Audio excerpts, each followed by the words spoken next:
Om Purnamadaha Purnamidam Purnat Purnamudachyate Purnasya Purnamadaya Purnameva Vasishyate. Om Shanti Shanti Shanti. Om Brahmanandam Param Sukhadam Kevalam Jnanamurtim Dvandvatitam Gagana Sadrisham Tattvamasya Laksham Ekam Nityam Vimalamachalam Sarvadhi Sakshi Bhutam Bhavatitam Trigunarahitam Sadgurum Tam Namami. Om. Adorations to Sadguru, who is Brahman, the giver of supreme bliss, embodiment of pure consciousness, one without a second, vast as the ether, infinite, eternal, beyond the three gunas and their modifications, the supreme preceptor. Yoga Vasistha, Upashama Prakarana, section 21. And the topic is cessation of cravings. Cravings called Trishna.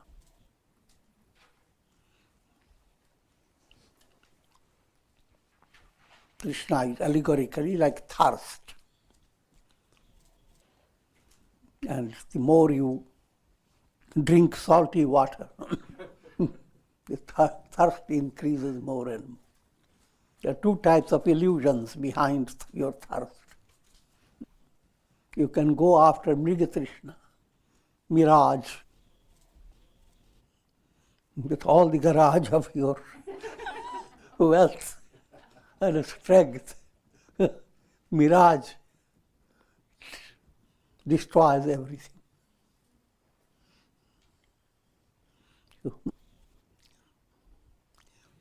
Without going into too many details, the topic, as you have heard before, was two brothers, Punya and Pavana. They lost their parents. Punya was enlightened, so he gave wise counsel and guidance to Pavana. And Pavana also became enlightened in course of time. And I have explained, Pavana is that stage of your sadhana where you do virtuous karmas, karmas that purify your heart. That's called Pavana, means purification.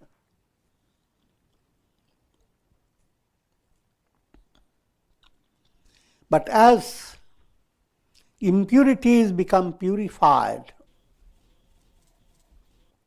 two choices open for you: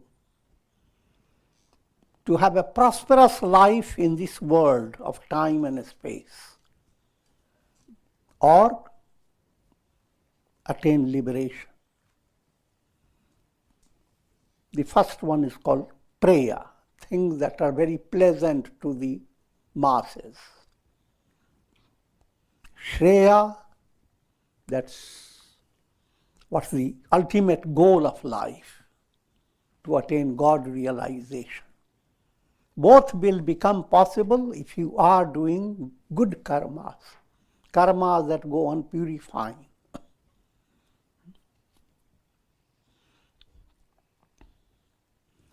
So Punya represented that stage. Rather, Pavana represented that stage. And Punya is that stage where virtue has reached a high level. Whole focus is on developing more and more divine virtues, which culminates in moksha, liberation. So these two stages are brothers.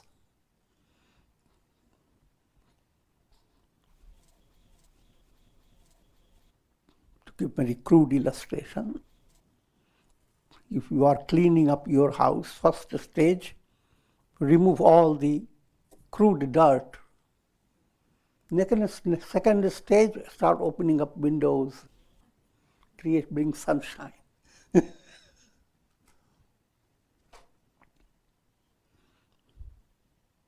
Virtuous karma, good karmas begin to remove dust.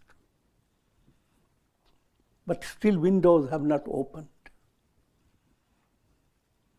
But the virtuous karmas are drawing you to satsanga and sadhana. Now that develops a totally different type of movement. Sunlight begins to come. Your self-effort blends with grace. You become a yogi, not a bhogi, not a rogi.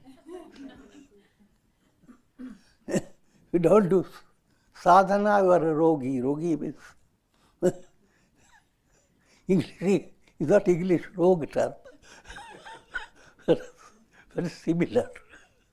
Rogi means you are living unhealthy life. Unhealthy, not ordinary ill health. We call bhava vyadhi, disease of the world process. And the whole world is only a hospital for you.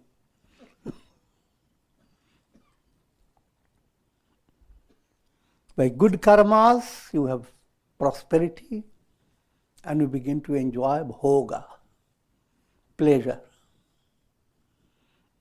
But that's not the goal. That doesn't put an end to your cravings. And finally, bhakti and mukti. Bhakti is devotion to God, and it culminates in liberation, mukti. Also, punya related stories of many embodiments told how Pavana had developed that stage through many lives, having experienced so many lives. And then he turned to himself, also said he has gone on through many lives.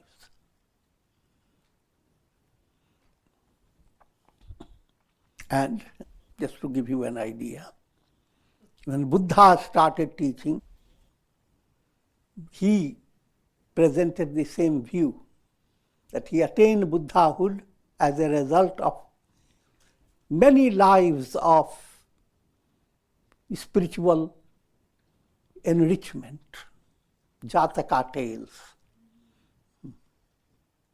In different lives he learned different lessons, all culminated in the Buddha stage. And what's more important to understand, it applies to everyone. What you are today is a result of many lives behind it.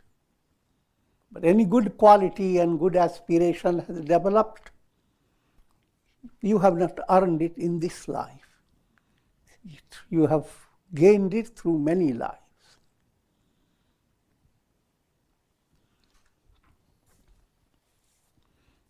Simple message behind it, that always develop the idea of persistent effort for attaining enlightenment. And don't go in despair. Many lives of your effort have already been supportive. And go one step further. The reality in you is always the self. You are essentially Brahman.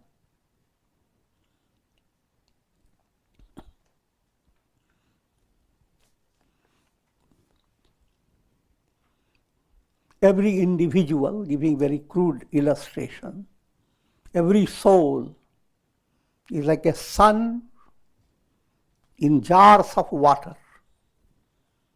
reflected suns. Reflected suns are countless.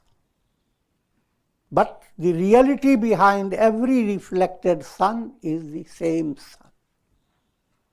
So no matter how a reflected sun may be in most miserable condition, it has every right to raise the finger, Aham Brahma. I am the sun. So that's the message given by scriptures to all souls.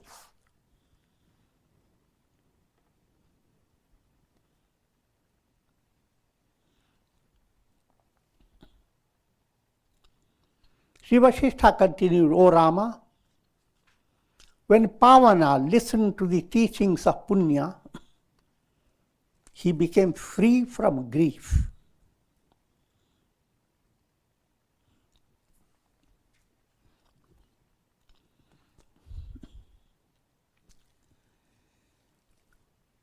Grief word, Sanskrit word is shok. And cure for grief is shauch. Shauch is purity. And purity is of two types, Bahiranga and Antaranga. Bahiranga, external. External begins with your very body, the food you eat, etc. and your external conduct. Internal, keeping the mind free of anger, hate, greed.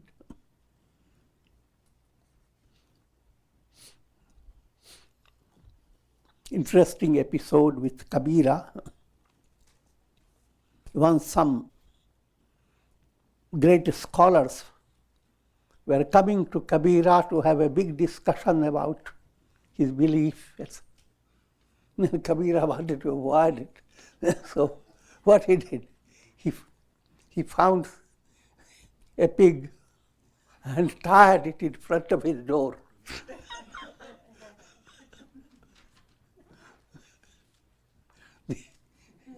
And these people came, looked at the pig, and said, "Oh, Kabira, what an impure person you are. We don't have to even talk to you." And Kabira from inside shouted that I have put my pig outside. But you are carrying your pigs inside you.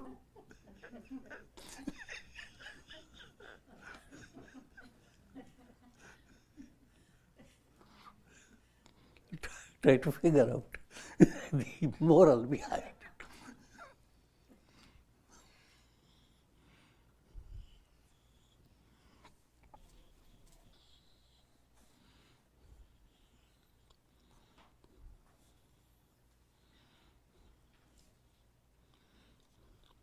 By meditating upon the nature of the self, he gradually attained enlightenment. Then both Punya and Pavana lived as enlightened sages until the end of their days.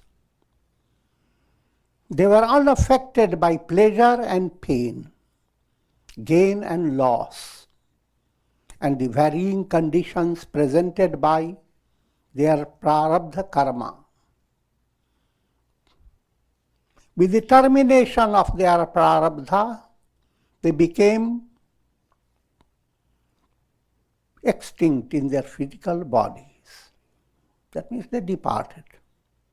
Even as a lamp becomes extinct with the exhaustion of the oil. That's just an allegorical way of saying they died. But the death is not for the soul. Those who are enlightened, even while living with their bodies, they are not identified with their bodies. But as long as there is identity with the body, your mind goes on suffering from, called abhinivesh klesha, fear of death. Not only just fear, but lots of sorrows and anxieties.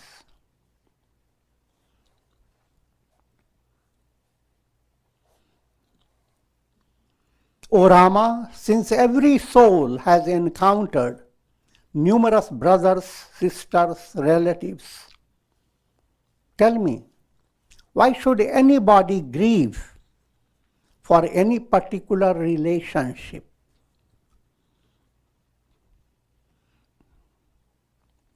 First point to understand that grief is not normal and it should not stay with your soul. It's a disease. So in brief, you should do something about your grief.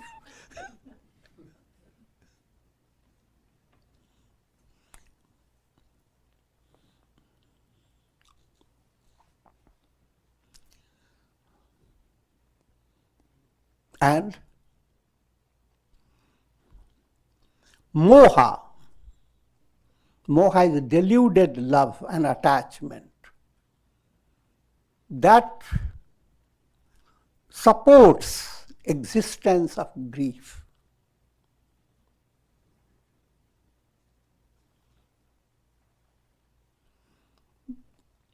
Gita opens up.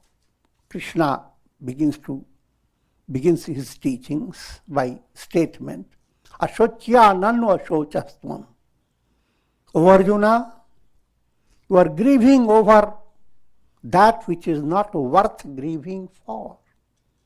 This point has to enter the mind, that you are grieving over something that is delusional. The most important point in spiritual movement and for bringing real happiness in life, how to deal with your grief. So don't give opportunity for grief to stay and invading your mind. If you don't have any job to do and just sit bored and agitated, the grief is the only thing that allows your mind to be entertained.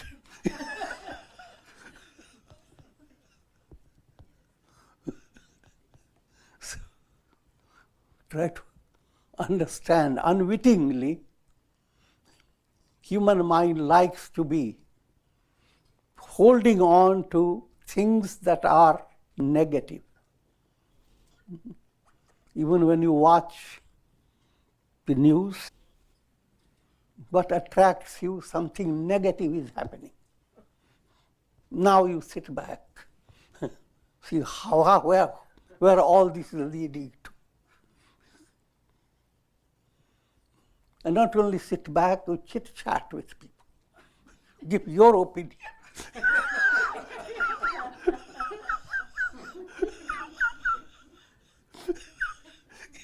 You end up doing nothing concrete, nothing practical.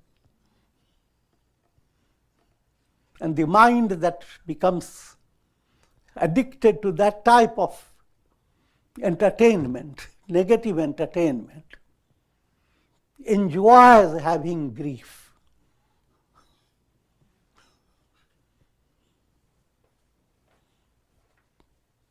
This point has to be handled well. Firstly, don't let your mind stay inactive. Inactive means some purposeful activity must go on in your life. Don't give all the room for just sit back and allow your mind to do its thing.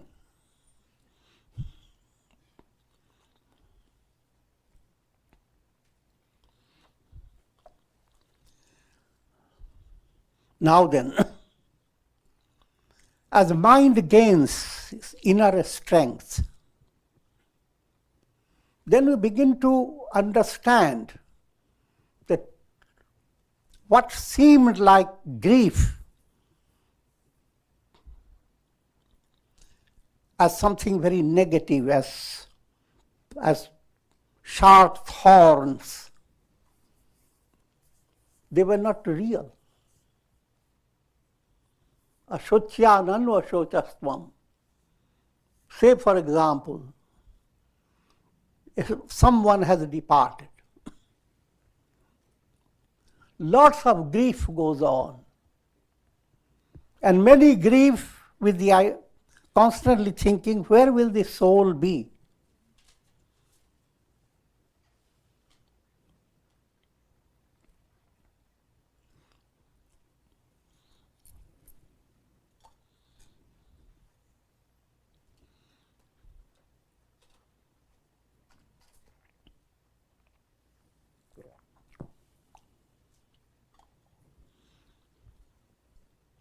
In other words,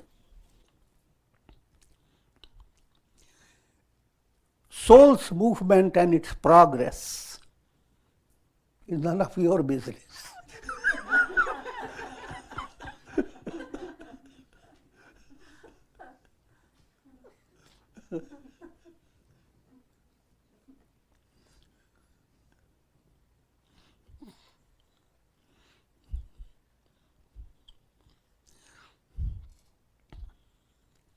All your imagination that soul has done good karma, so soul will be in heaven and God will be giving him lots of pudding and things of that nature. All that relates to your thinking, so nothing to do with the reality. Or if you think negatively, the soul has done negative karma, will be suffering. All this type of thinking. And also from a very practical point of view, grieving over a departed soul.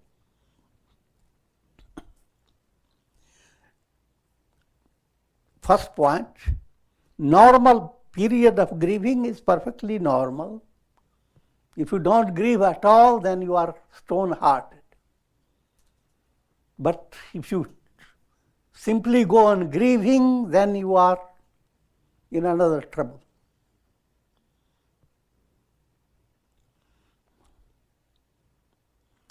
As you begin to come to positive level, your mind turns towards the understanding that the soul is in the hands of God. And soul essentially is divine. Every soul, your own soul, essentially is God Himself, restricted by your mind, just like the sun reflecting in a jar of water. The reflected sun has very little power, though it shines like the sun. But at the same time, it is not just non-existent or useless. Its essential reality is the sun. So no matter how miserable one may feel led by the mind, the reality within you is I am Brahman. The mind will lead the soul to all situations, positive and negative. Maneva manushyanam karanam bandha mokshayo. Mind causes bondage as well as release. So, soul led by the mind faces all types, all the negativity caused by bondage, all the positivity as bondage is being removed. And ultimately, the reality behind the soul is absolutely free. Aham Brahmasmi, Brahman alone. I am, that am I. This form of understanding must enter. And things that are so normal to be, look at things in the world, they are all perishable. Once you understand it is perishable, don't start crying over it.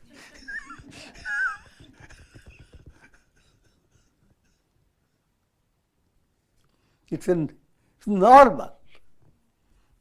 The clouds cannot stay in the sky because you like it.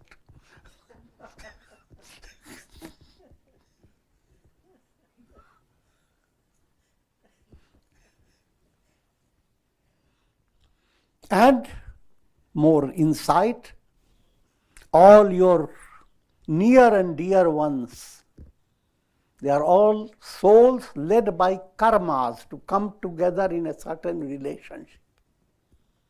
Relationship itself has no reality. It's the most crazy ship in the world.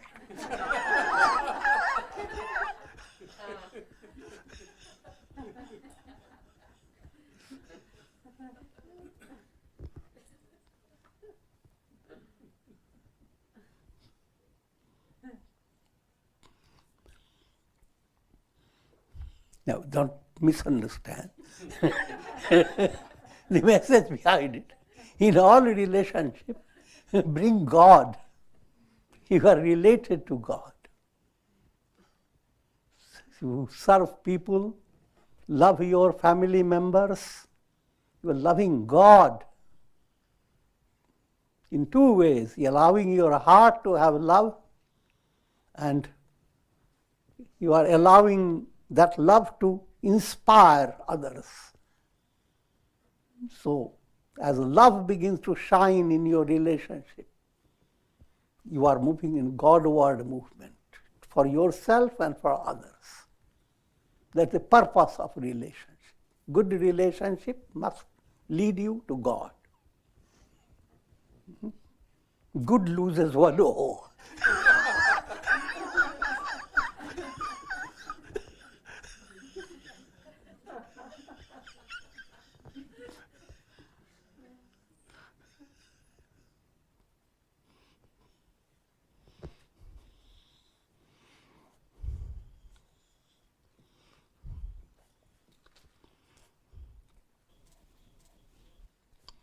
Just as by adding fuel to fire, it will grow with leaping tongues.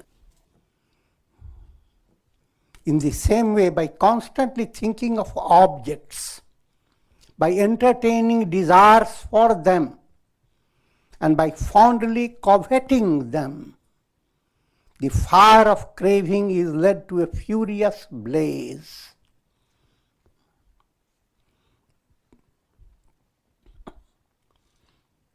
To give more insight into what we call craving. Trishna is a Sanskrit word, and it relates to three types of desires put together. Desire in the form of longing. Everyone longs for three types of prosperity. One is called putreshana, having your children and grandchildren, whole your generation coming up. And it gives you a sense of you will be constantly remembered and loved. Mm-hmm.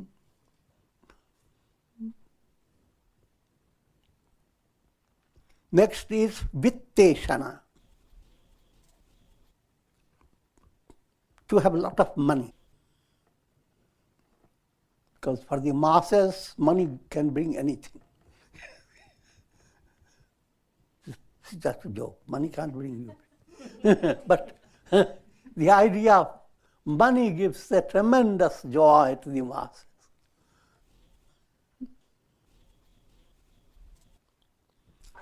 Third one is lokeshana. Money or no money. You want to go viral. You want to be praised. Whether you deserve it or not, doesn't matter. We want to be recognized. Popularity.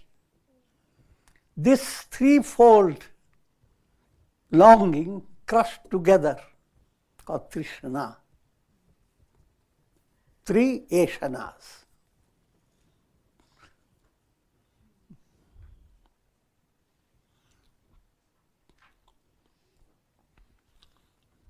And the more you try to fulfill Trishna, allegorically described like a thirst. And if you try to fulfill your thirst by drinking salty water, these Trishna, the three types of longings, they are like salty water. The more you gain, greater is your craving. You are never fulfilled. No one can say, oh, now this is enough money I have got. Enough popularity. Enough near and dear ones.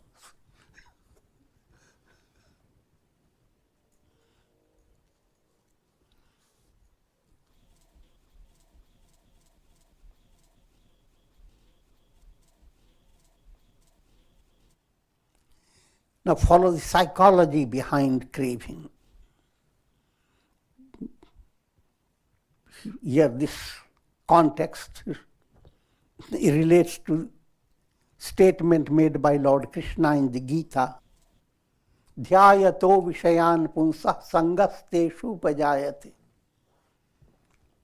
First stage, you simply look at an object and your subtle desire in your mind puts a finger. It's something very good. But so many things happen in daily life and it just goes on. But sometimes your mind having come to have a glimpse of something going to be very pleasant. I always give the illustration of a car. You are going for a walk and you see your neighbor with the most modern, progressive type of car that tells you where to go and everything else.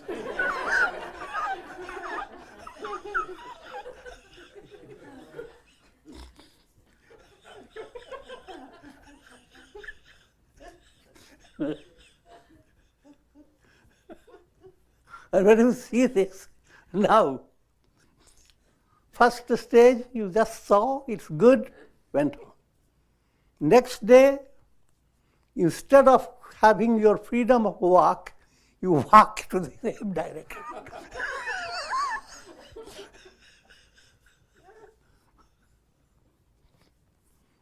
And begin to talk to the person who owns the car. You go into more details. Now that's called dhyayato vishayan punsa. You are again and again bringing your mind to that object. You have not gone to details of do you really need it? What responsibilities are there if you have it? You don't care for that. You simply, you like it and your mind goes on repeating it. Then comes a stage, dhyayato vishayan punsa sangasteshu pajayate. You are stuck to it. Physically not, but mentally you are stuck. Even though you are eating your food, but remembering that. Talking to friends, but remembering that. Sleeping, but remembering that. Dreaming about it. That's why you are stuck. Sangasdeshu. Sangat sanjayate kama. When that happens, now the mind is now creating plans. How can I have it? So many desires now develop, a planning desire. Kamat krodho vijayati. Now, if you are in this desiring state, two things are possible. It can be fulfilled or it can be obstructed. Both stages, the Sanskrit term in Gita is called krodh. Agitation comes. If it is fulfilled, you become so happy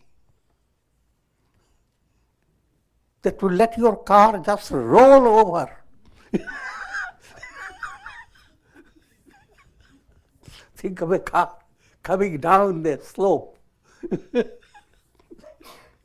Happiness is putting yourself in a state of as if in a car that is moving towards a slope.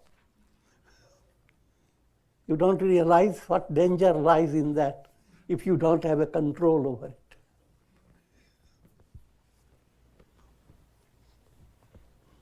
So, if it is fulfilled, then that's what will happen. If it is not fulfilled, then you feel as if you are climbing up. You have to lead your car up in a higher level, and it is a painful situation.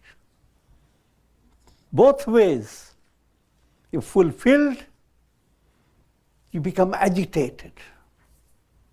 You have to understand what happens. Look at the masses. Whenever they have any good news, instead of keeping calm, praying to God, saying how wonderful, thanks, all that you do is invite so many people, buy up so many types of food,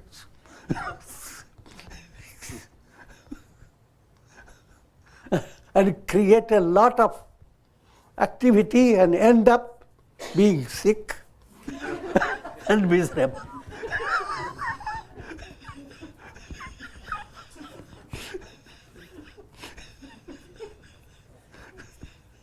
So that's the fruit of fulfillment. Your desire is fulfilled. And if it is not fulfilled, then it goes into another way.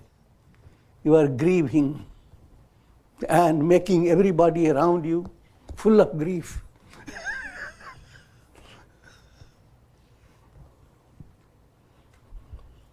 Kamat krodho vijayati. That agitation is krodha. Krodhat bhavati sammoha.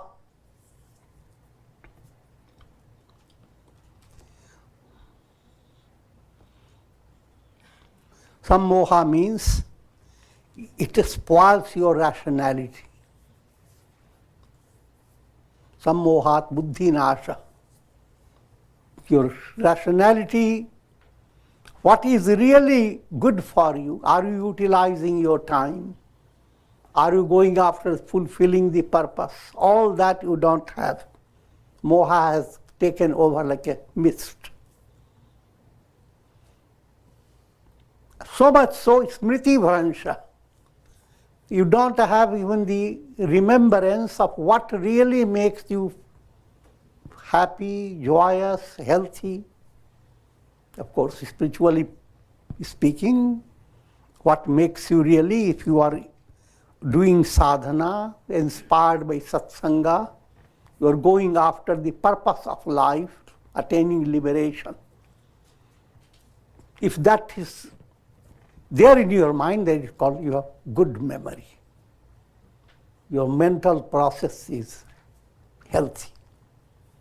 Smriti vranshat buddhi nasho. Now, if you don't have that positive view of your life and moving towards it, you've forgotten the goal.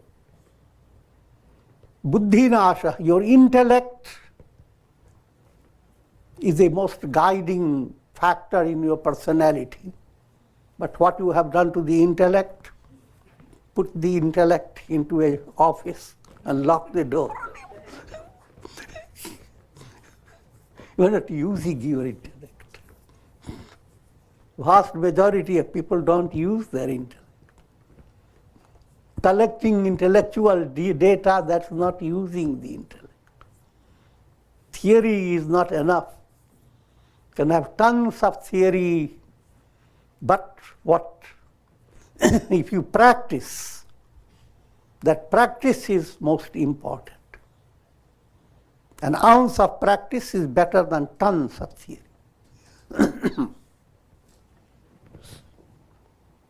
So that's how buddhi has been shut up. Buddhi nashat pranashyati, that is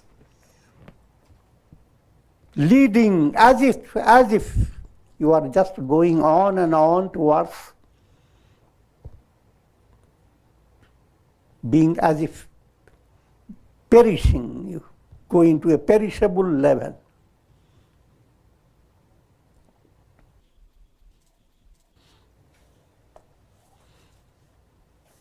And Yoga Vasistha points the same thing.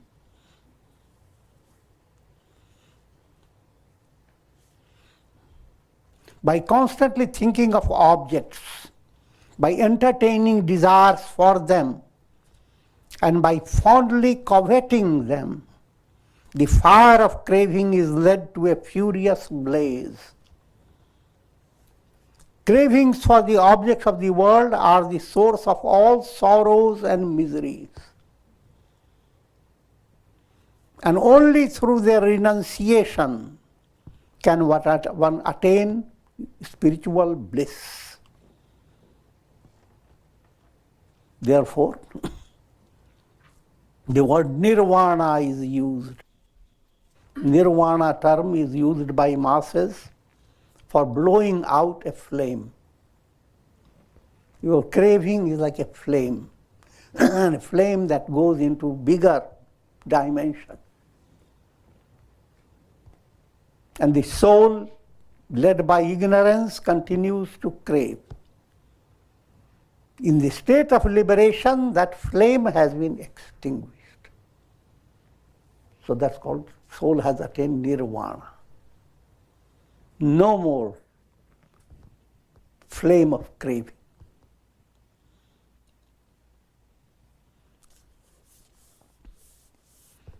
It's important to understand. Desire and craving, they are not giving to your soul anything that the soul doesn't have already. Speaking in an ordinary way of saying. All the reflected suns and all the rainbows, they are not giving anything to the sun that the sun doesn't have already. So if you are the sun, you are not going after all this. If you realize I am the sun. But that's the goal of every soul. Deep down, to grow up in such a way that the mind goes on operating in a very gentle and soft way, without giving a promise to the soul that you are going to get better.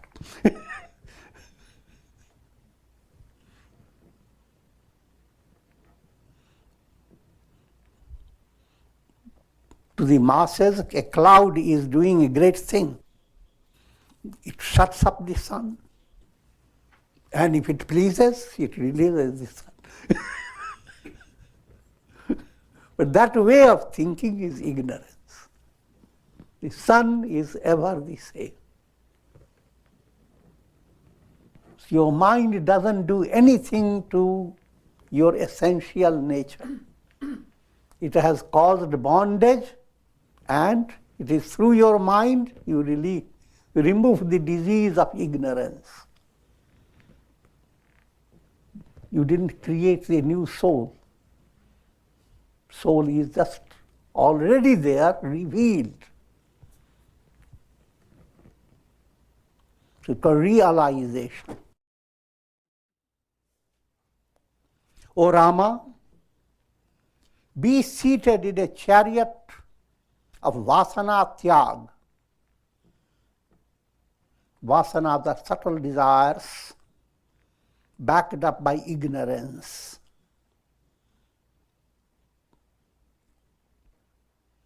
And Here we are being pointed out to the high level of attainment, the goal behind you. The goal is not to be dominated by vasanas.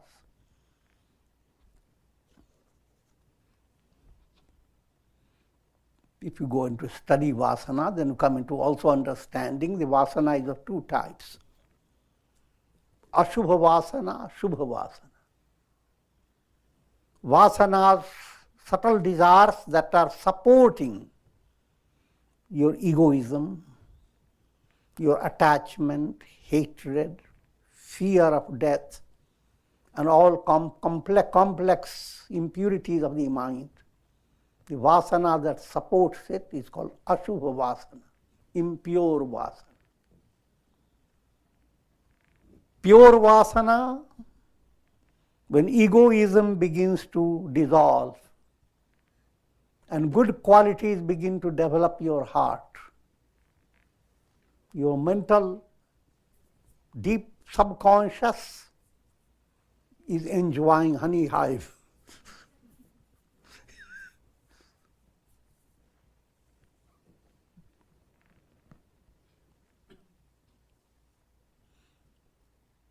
All this is progressive. And ultimate, good vasanas to become really good open the revelation of the soul. A cloud to become really good, first it begins to remove its opacity, not be so dark. A light must be allowed to pass through it. Now comes a stage, cloud becomes very happy to see itself glimmering and allows itself to be effaced. When the mind has come to that, when a vasana has come to that state, it's called vasana kshaya. The vasanas are not going to support your soul's cycle of birth and death. The vasana will not support the ignorance-dominated stage of the soul. Soul will discover I am Brahman.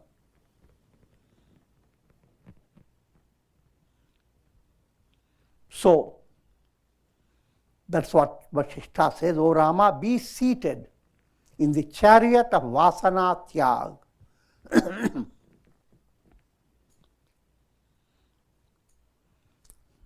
And accompanied by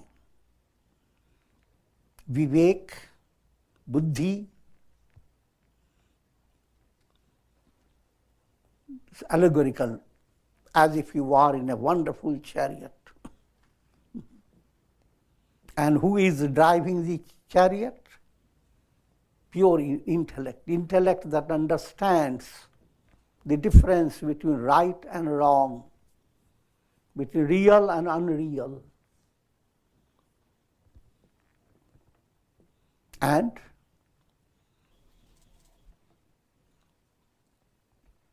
intellect that has the ability to control the horses, the senses.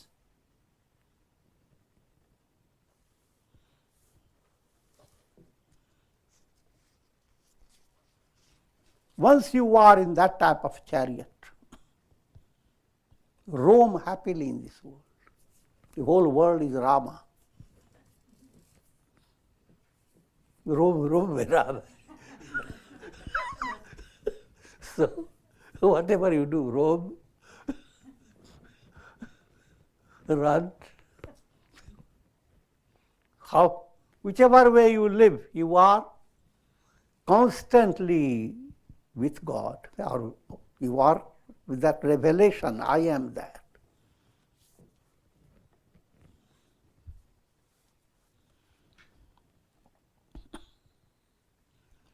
When the petty desires for the objects of the world are renounced, the mind is exalted to the unimaginable heights of spiritual glory. It can't be imagined.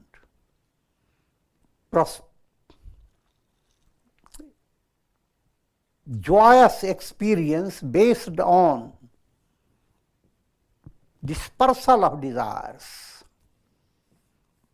That experience your mind cannot imagine, because mind's imagination is related to your desires and how, when they are fulfilled, happiness comes in the mind.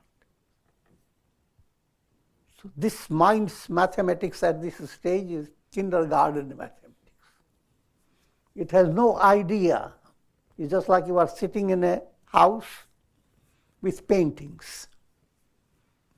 And your mind goes after, if the painter knew how to have a right type of ink to bring sunlight into the picture. And you are working hard and giving some ideas to make things well. But you are not aware, open the window and how the sunlight looks like. One is mind's painting of happiness. Another, real opening of happiness. It's a big difference.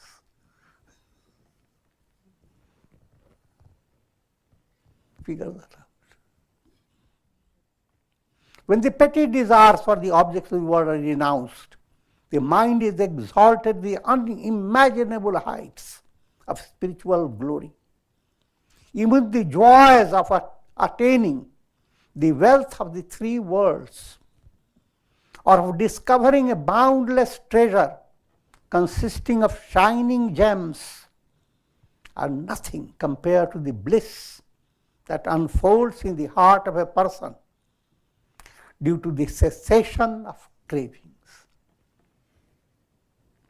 And with this I will conclude. Om Trayambakam Yajamahe Sugandhim Pushti Vardhanam Urvarukmuva Bandhanan Mrityor Mukshyamamritat Sarve Bhavantu Sukhina Sarve Santu Niramaya Sarve Bhadrani Pashyantu Ma Kaschid Dukha Bhag Bhavet Om Shanti Shanti Shanti.